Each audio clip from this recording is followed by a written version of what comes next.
All right, ladies and gentlemen, welcome to Daily Power Parsha. It is great to see everybody. Today is Tuesday, March 16th. We are well in our 1 year past COVID time, but we are still exploring the daily portion, the daily reading here on DPP. All right, so today we are going to continue our exploration of the book of Leviticus. The Torah portion is Leviticus, Vayikra, and today is Tuesday, so we're gonna check out the third reading. I'll share my screen. Let's jump right in. So, primary theme, of course, is sacrifices, and there's a lot to share on this topic. Here we go. Third reading. Meal offering. So yesterday we spoke about the different forms of the Ola offering. The Ola offering is the voluntary, non-obligatory, voluntary gift that a person wants to give, a gift that a person wants to give to God. And so the whole thing is consumed on a fire on the altar. You can give it from an animal, you can give cattle, you can give it from a sheep, you can bring it from a bird, or you can bring the offering from flour, either raw flour or prepared into some sort of meal or dish. So here we go. Leviticus chapter 2, verse number 7. Let's jump in. And if your sacrifice is a meal offering made in a deep pot, different ways that you can prepare the meal offering, it shall be made of fine flour with oil. Thus you shall bring the meal offering, which shall be made from these types to the Lord, and he shall bring it to the Kohen, and he shall bring it close to the altar. Let's continue with verse number 9. And the Kohen shall lift out from the meal offering its reminder, that means a little scoop of it, and cause it to go up in smoke on the altar. It is a fire offering with a pleasing fragrance to the Lord. Now we know what that means. It's a pleasing fragrance. Reach nichoach, related to the word nachas, it's giving God pleasure that we're doing what he asked. And what remains of the meal offering, right? So only a little bit was put on the altar. What remains shall belong to Aaron and his descendants. It is holy of holies from the fire offerings of the Lord. Similar to what we said before about the other forms of the meal offerings. No meal offering that you sacrifice to the Lord shall be made out of anything leavened. This sounds like Passover, but it's not. This was also true in the temple in general, that when you brought a meal offering, it was not supposed to be what we call chametz, leavened. It had to be unleavened. For you shall not cause to go up in smoke any leavening or any honey as a fire offering to the Lord. So here we go. Leavened items or honey. Now, what's the deeper meaning? Because everything has both its simple meaning and a deeper meaning.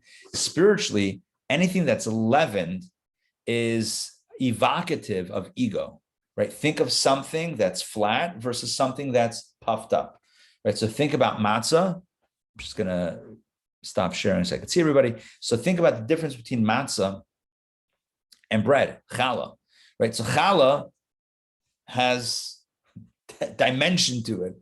Matzah is flat, but challah is big and proud and puffed up. And how does it get that way? Well, it's based on the chemical, it's based on the ingredients, but it's also, at the end of the day, there's hot air, or there's air that kind of makes it expand, and while it's baking, and it expands until it becomes a bread, challah, baguette, whatever it is. And what's the point? The point is that it resembles, it's evocative, it evokes the notion of ego, whereas matzah evokes the notion of humility. So we have two values. There's the value in pride and ego, and the value in humility. And the message here is, when you're bringing an offering before God, it's not about the ego. It's not about the self. It's not about the ego. It's not about, I brought God an offering. Look at me. Look at what I've done. Or even expectations. I gave God this, so I'm expecting God to deliver on his end. Because if I just gave God a good offering, then I should be getting something. All of that is ego. So what I mean to say is, let me just say it clearly, is a person could have ego that's ugly in an obvious way. Like, obviously, that's like too arrogant. But you could also have a subtle form of spiritual ego, which is, look, I just did a mitzvah. Or, God, I'm totally with you. I'm hooking you up. You're going to hook me up, right? So that's also just a little bit of self-involvement. And look, we're human, so that's to be expected. But the ideal is that when you bring an offering before God in the temple, no leaven, no chametz, no ego, no hot air, none of that, just flat, and no honey either. No honey either. What's honey? Honey is sweet. Honey is also a preservative, and the idea is also, sweet can also, when something is too saccharine, oh, maybe that's because it's artificial. I don't know. Something is a little too sweet. It also is about self-involvement. It's about ego. It's about how it tastes and how it feels and the experience. Whereas this is meant to be an experience totally for God, especially when it's a voluntary offering. It's supposed to be completely about the recipient. So another way to understand this in practical terms is sometimes a person can give a gift with strings attached, right? So like, here's a gift, but right, what comes along with that gift, right? It can come attached to all sorts of things. This is, you want to give a gift to God? Great. Here's how to do it. No ego, no sugar, nothing fake, nothing artificial, no expectations, just a gift to God, to give God nachas. That's it. That's all that it's about. It's a very pure experience. And so it's pure ingredients when it comes to the meal offering. Does that make sense? Yes. Rabbi? Yes. So, I told you I have a new line of Jewish themed charms. Yes. So, like, they have a charm that's the matzah, and I was wondering, I didn't know if that was too silly or something to use or it didn't have meaning, but see, now you're giving me insights in how I could use it.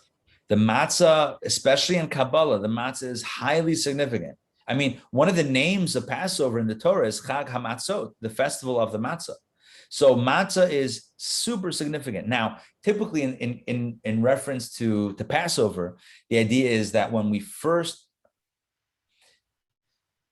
experience kind of a rebirth of our spiritual identity, so it can't be any ego there at the beginning. Now we can grow into our ego in a healthy way, hopefully a holy way at some point. But in the beginning of our journey, it has to be completely about the cause and no self and no agenda. So I mean, no self agenda. That's kind of why the birth of the Jewish nation, which happens because before then there was a family and there were slaves, but there wasn't a people, Am Yisrael, a nation of Israel. The nation is born at the Exodus, and then the nation's identity, the Constitution, is when the Torah is given. But the birth of the nationhood happens when the Jews are freed. So the idea is that as we become a people, the first food that we taste is flatbread, no ego. And it's the same thing when we approach God with an offering, especially a voluntary offering. It should be totally about the source and not about the recipient and not about the giver, if you will. But yeah, that idea of ego versus not ego is really significant. All right, let me share my screen once again, if I can. Hold on.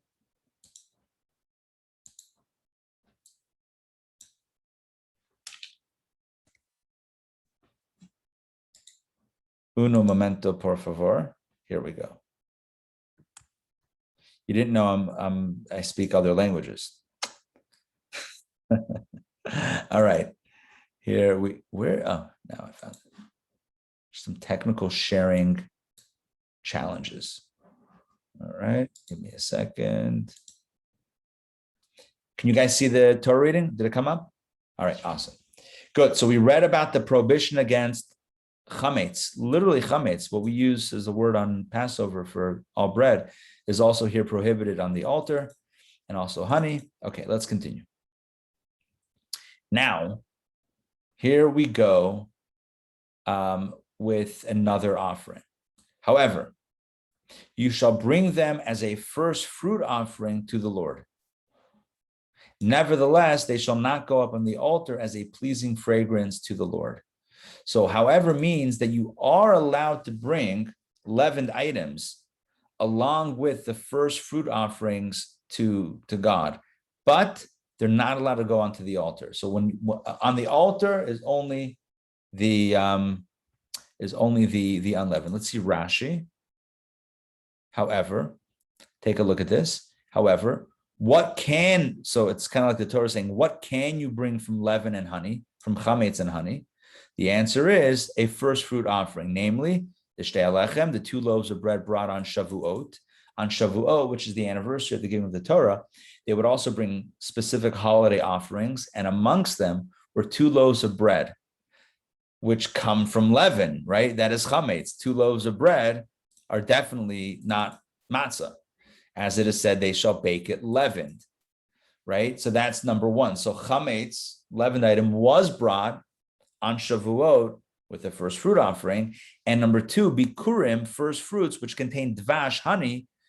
For example, the first fruits of figs and dates. By the way, honey here, and this is actually very important, I should have mentioned this earlier, honey is not only honey, there's not necessarily the honey that we know of as from beehives, but rather honey refers also to fig and date honey, like the actual, like the sweet, sticky honey, if you will, that comes from figs and dates is biblically also called honey. And so there are some items, the first fruits, that contain this type of honey that are brought as part of these offerings. But again, even though these are brought as an offering, they still don't go up on the altar. They're not on the altar as a pleasing fragrance to the Lord. If it's on the altar, it cannot have chametz, it cannot have dvash, no leavened and no honey.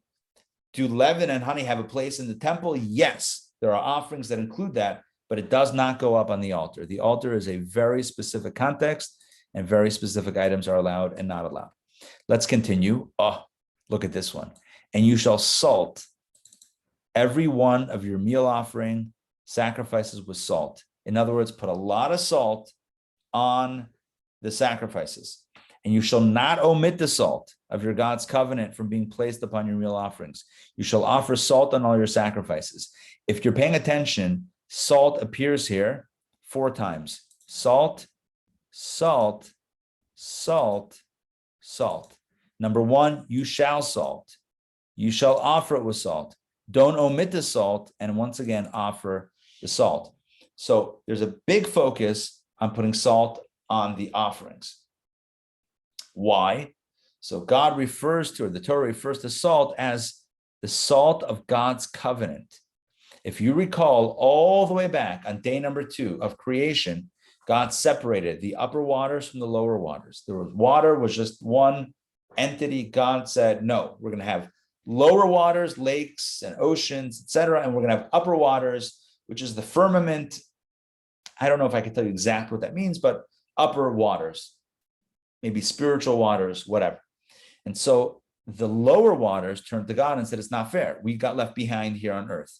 And God said, don't worry, the derivative of you, the salt, will be sea salt, etc., will be used for the temple service. And this is why the salt of God's covenant, right? This is the deal that God made. Why is it covenant? It's the deal God made with the oceans, with the lower water. God said, yes, you're relegated to a lower state, a lower plane of existence, but your salt will be brought along with the offerings. So that's the deal that God made. Sure. Along these lines, that's why when we have our Shabbat meal, for example, we put salt on the table and we actually dip the challah, we dip the bread in salt. Why? Because our tables are like the altar, and just like the offerings were brought with salt, our food is also, especially the bread, which is the staple of the meal, is brought along with salt. So that's the idea. Let's continue inside. When you bring a meal offering of the first grains to the Lord, you shall bring your first grain meal offering from barley. As soon as it ripens, parched over the fire, kernels full in their husks, ground into coarse meal. So this is talking about the meal offering of the first grains. Take a look at Rashi. Rashi should clarify this a drop. Here we go. Take a look at, again. Hey, Matt. Hey, Mark. Welcome. Take a look at what Rashi says. Scripture is referring to the Minchat HaOmer, the Omer meal offering, which is brought on the day after the first day of Passover, second day of Passover. This is obligatory. Okay, so this is an obligatory offering of the first grains. The first meal offering is brought from barley as soon as it ripens, meaning as soon as springtime happens. So we just read an allusion or a hint about the shtei alechem, about the bread offering on Shavuot, but 7 weeks prior, the second day of Passover, is brought the first meal offering of the year of the new harvest, which is brought from barley. And by the way, this is also very significant. And I think I should just probably clarify very quickly. Let me just go in the chronological order. So there's a few different grain or meal offerings that are brought. Number one, well, again, voluntarily, a person could bring a meal offering whenever they want it, but obligatory, on an obligatory level, on the second day of Passover was brought the Omer. That's why we count the Omer, right? Familiar with the counting of the Omer? What is the counting of the Omer? It's counting the 7 weeks between Passover and Shavuot. But specifically, what is the Omer? The Omer was the offering that was brought on the day after Passover, the second day of Passover. So that's day one of the Omer. Day two of the Omer will be the next day, etc. That's the count of the Omer, is literally one by one going through those days from when that Omer offering is brought. Then we have 7 weeks later on Shavuot. And that Omer offering was barley, that was brought of barley.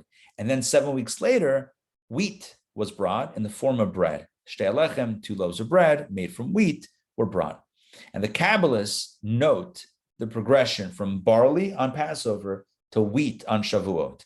And maybe we need to be farmers to know this, but Kabbalah says that barley is animal food and wheat is human food. Typically, barley is fed to animals. Now, I know what you're thinking. Rabbi, I have barley in my cholent. All right, it's fine. That's okay. But typically, barley is more of animal fodder and wheat is more of human fodder, human food. So the Kabbalists say that there's a progression. You go from Passover to Shavuot, you go from animal food to human food, meaning we're working on character development, becoming more of a mensch, less of a behemoth, less of an animal, right? So on Passover, we said before, it's the birth of a nation, birth of a people, birth of identity, birth of mission, kind of things are just getting started. So we're a little bit rough around the edges, understandably so. And so what's the food that we're eating in the form of the offering that we're bringing as a nation? Barley, animal food. We're working on the animal, working on our character traits. But 7 weeks later, after all the work, the inner work that we're doing with the counting of the Omer and all that inner work in self-perfection, self-improvement, not perfection, but self-improvement, character improvement, we become more of a mensch. And so we bring menschy food, a menschy meal in the form of 2 loaves of bread. So that's a little bit of a deeper insight into the progression of the offerings. Okay, let's jump now into,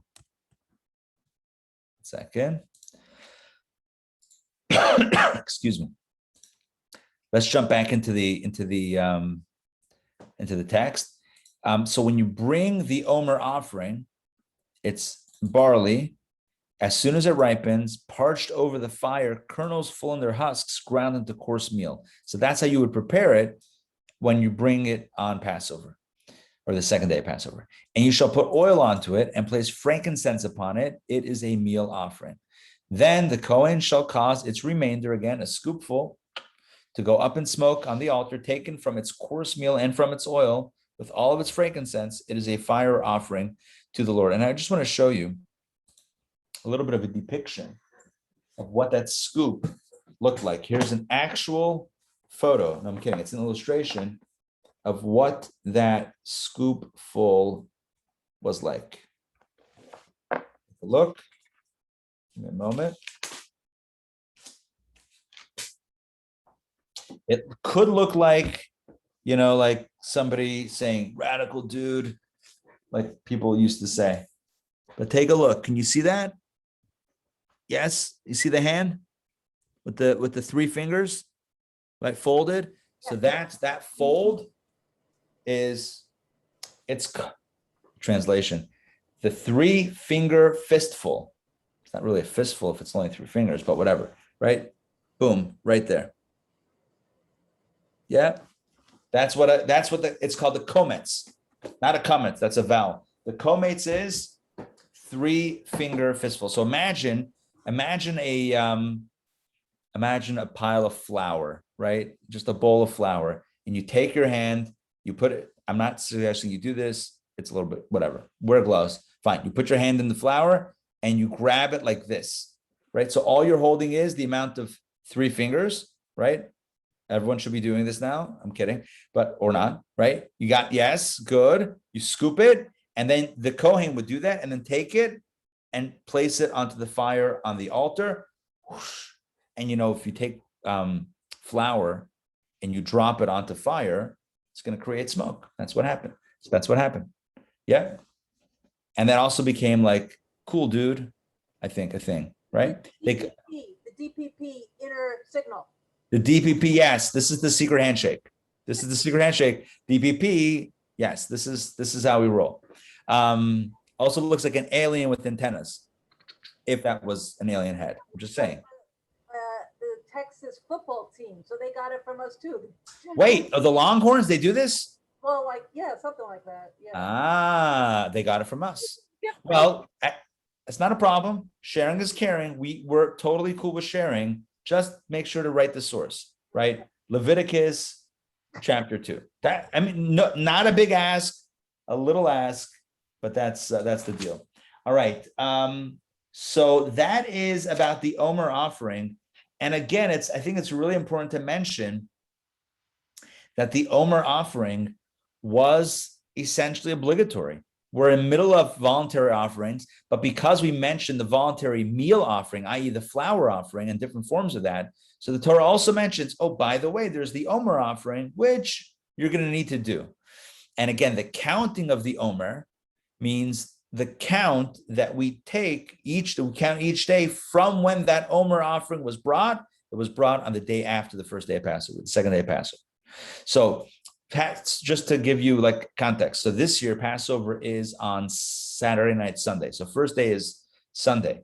So the next day, that Monday, right? The next day would be when the Omer offering would be brought back in the day in the temple. That's when that barley, it was roasted and its husks, whatever, and then it was ground into a coarse meal. That would be brought to the temple. The Kohen would take the thing, drop it in on the altar. The rest of it will be used as Holy of Holies for food or whatever it is.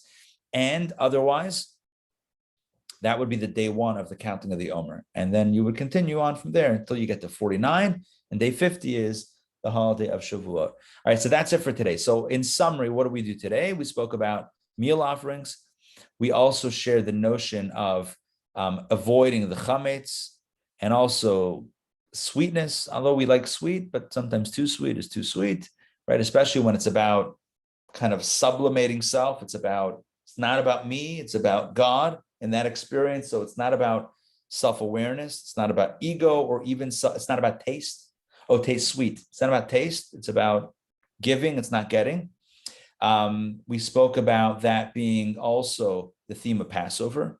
I mean, forget the honey now, but the flatness of Passover, the idea of egoless Passover experience. We spoke about the salt, the covenant that God made with the lower waters and the upper waters, and how salt is symbolic of God's promise to those waters. So we have it with the offerings. We have it on our tables when we say the hamotzi. We dip the bread into the salt to remind us of God's covenant and how God, kept His covenant with the lower waters, and we're still there with that.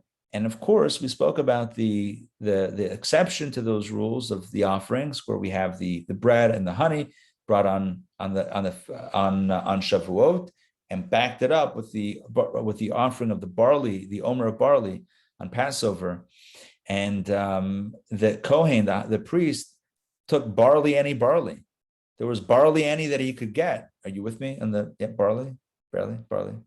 All right, good. And now we have a new symbol for DBP. So what's the moral of the story?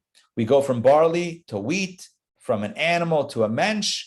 We all have areas in which we can improve. I mean, present company included, obviously, because we're perfect. But people have self-improvement, and the goal is to move from the inner animal, to the inner mensch. May we do so with ease and alacrity, all of us in our own way, whatever we need to work on. All right. It's good to see everybody. Any other insights, questions, comments? What's the scoop for tomorrow? Scoop for tomorrow. For DPP in person? No DPP in person. In fact, according to it's cold and it's going to be rainy. According to at least the forecast that I saw, it's going to be rainy. And the kicker is, I was supposed to be in a different part of town last Wednesday, but it looks like now it's going to happen tomorrow. So I won't even be around. I'm going to still do DPP remotely, but I need to be on location somewhere for a 12:30-ish, 12:40-ish thing somewhere else. Another class that I have to teach on site somewhere else. So I can't do DPP here. Plus it's rainy and it's cold. I was going to do it Tuesday or Thursday, but it's not, the weather doesn't seem to be cooperating. My hope is that following, and I want to show everybody something. I need your input on something. So don't go anywhere. Just give me another minute, 60 seconds. But anyway, getting back. So my hope is that after Passover, maybe even next week, we can be in person and we won't have any issues with weather. Okay, if I could get your take on something, I have to find it. Wonderful.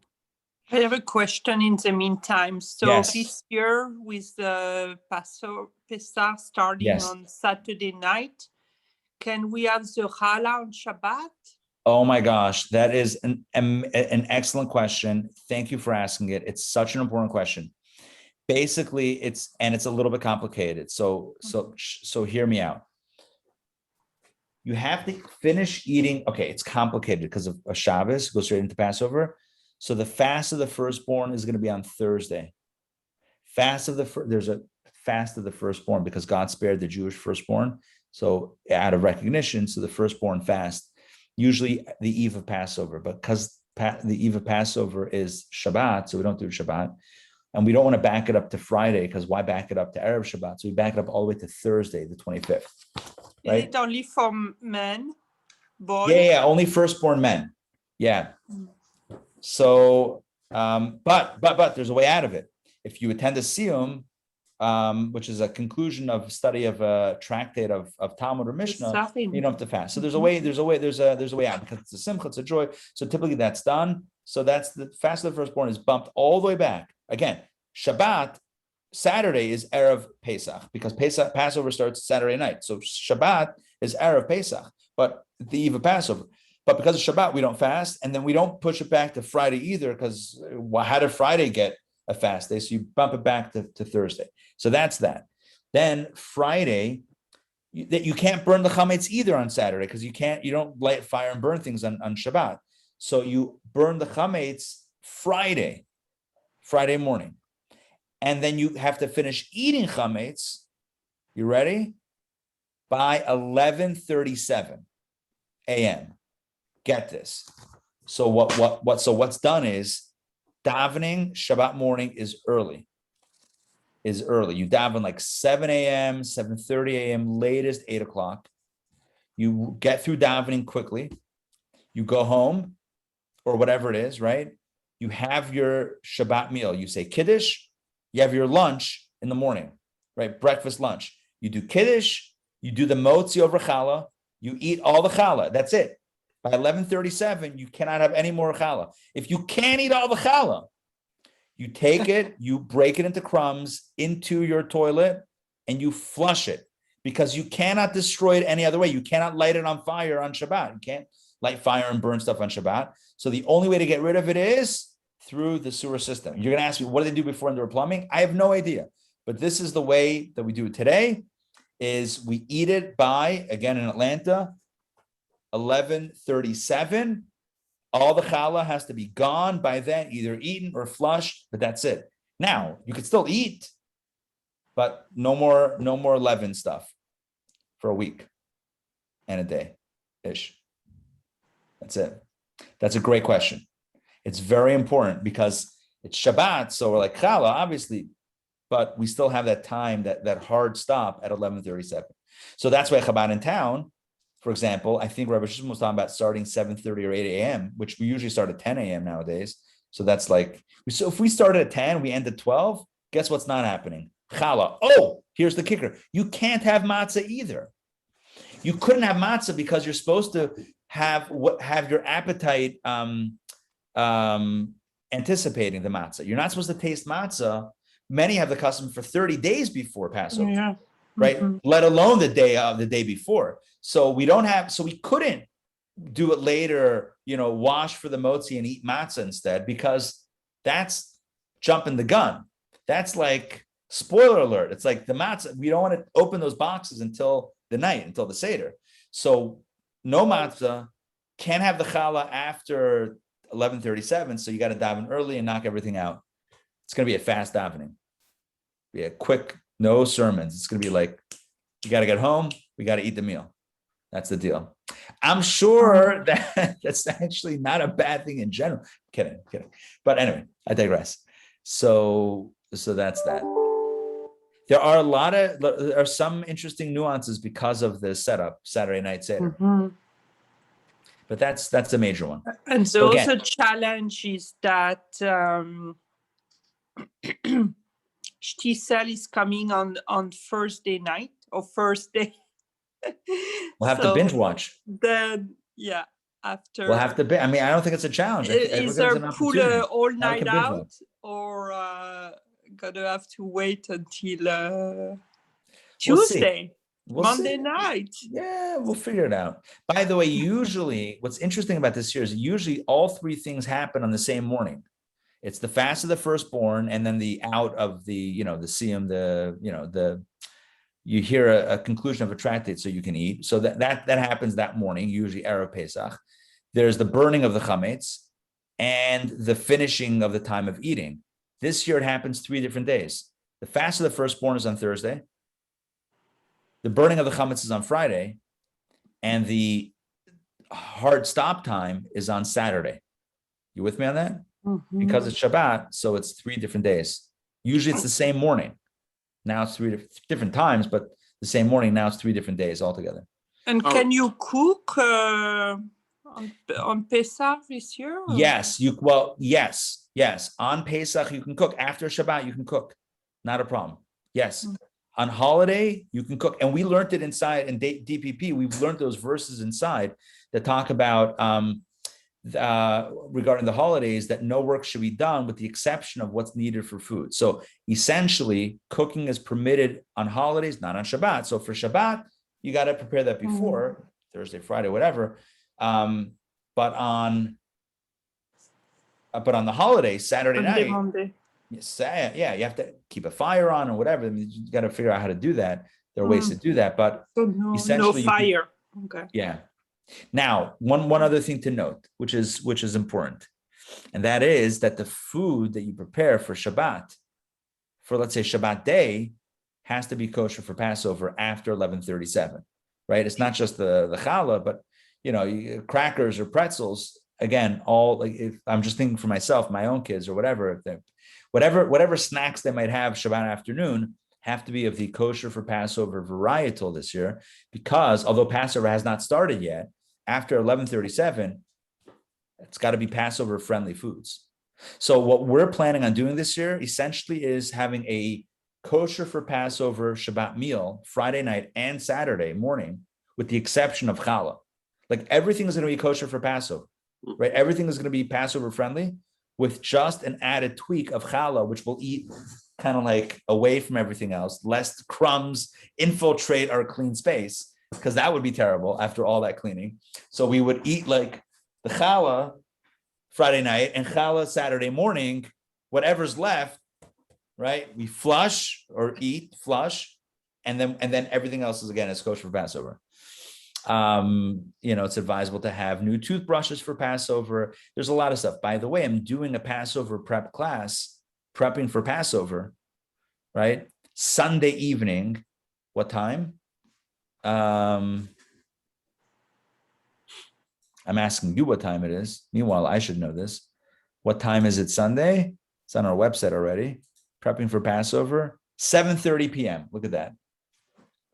Look at that, 7:30 p.m. Sunday, this Sunday, March 21st, prepping for Passover, everything you need to know to master the Seder. Anyway, that's the story. Okay, but I wanted your input. If you will indulge me, I have a question. Okay. So I'm going to share an image and you tell me thumbs up, thumbs down, tweak. I'm working on the design. I want to bring you in as my trusted group of confidants. Let me know your thoughts on this. Here we go. I'm sharing. Sharing is caring. Hold on one second. Why can't I see this? Okay, I'm making this full screen. Can you guys see that? Yes. Thoughts? Nice. I like it. Very pretty. Nice. Very pretty. Okay. All right. Shabbat under the stars, a lot of flowers. Is that okay? Sure. Yeah? That's Springy. It could be more like Springy, the flowers for springtime. Okay. I thought it would be more twinkly with stars, but I mean, like, more like the constellations. Yeah, because it's not like the flowers you see like that are during the day. right. And we're saying That was my thought, but I think it's pretty, but I was just like, the energy was just a little bit, I don't know, a little bit confused for me. see how on the lower right corner, maybe just put a little bit in another flower in the lower right corner so you keep the flower motif, but that looks like it's on the table. Could the top just have the lights or stars? What do you think? Yes, like Yes. constellations. The bouquet is a little bit big, the flowers. And then maybe just consult, as Donna said, maybe just have it gather there at the bottom right, maybe a little bit more, but take out that thing and then, okay. I put in constellation like of the stars. Yeah, More twinkly, more twinkly. Yeah. Problem is stars don't come across graphically. right. A little too subtle, you mean? Yeah, well, they're tiny. It's Right. Exaggerated like the flowers are, oversized for effect. but maybe instead of the lights, take the lights out and put stars in there instead. Right. But Okay. but the lights are used at night.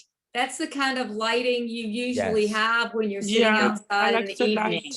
Correct. Yeah, and Right. that's So the we will light have, you and we literally do. Chabad in town. Right. We literally will have those lights up. That's literally the lights that we have that we're going to be using. A meteorite on the right-hand corner, like going through the sky. Well, do you think that this would work with the light bulbs and a starry night and maybe like a streaking thing to show that it's a night sky? Or is that too many things going on? No, Everything kitchen sink, too much. nighttime. I would just put less flowers. All right. Yeah, because flowers don't really go in the sky either. Well, Ari, thinking. Well, unless they're falling out of the sky, like, oh my Yeah. God, I just got hit in the face with a bouquet of flowers. Not from heaven. All right. Are we thinking about it? When people at a Shabbat meal typically have a bouquet inside some kind of a vase, Right. as opposed to just a springy. This is a springy looking bouquet. So maybe I like the color and all that, and it's pretty, but to make it more Shabbat-like, maybe that's what you need. More something like roses or very nice arrangement. Looks more, I don't know. Yeah, I think that if it's coming from the bottom right corner, like in an upward fashion, I think it'll look like maybe it's in a vase, like from a table perspective. And then you Yeah. have the sky. I think that makes more, I think that might be more of a vantage point where you have some flowers, but you have the sky and maybe the light. We'll have to figure out those details. But the flowers in the sky, I think, okay, that's confirming for me. I don't know that I could articulate it, but I think that was a little bit like, I was a little hesitant. You guys have been great. You guys are hired. Sorry, Yeah. one thing. In advertising, a key thing I was taught was to use something called interlock. And interlock is where you say what you show and show what you say. Shabbat under the stars, you don't see stars. Right.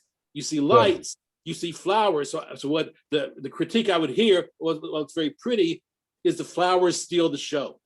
Mm-hmm. They have Good. nothing to do with the Good. headline. That's a good way of framing it. Right. If it's Shabbat under the stars, show me the stars. It's Or if pretty. you want to say Shabbat under the flowers, that's something Exactly. else, but that's a different Exactly. name. Exactly. Good points. All right. Thank you all.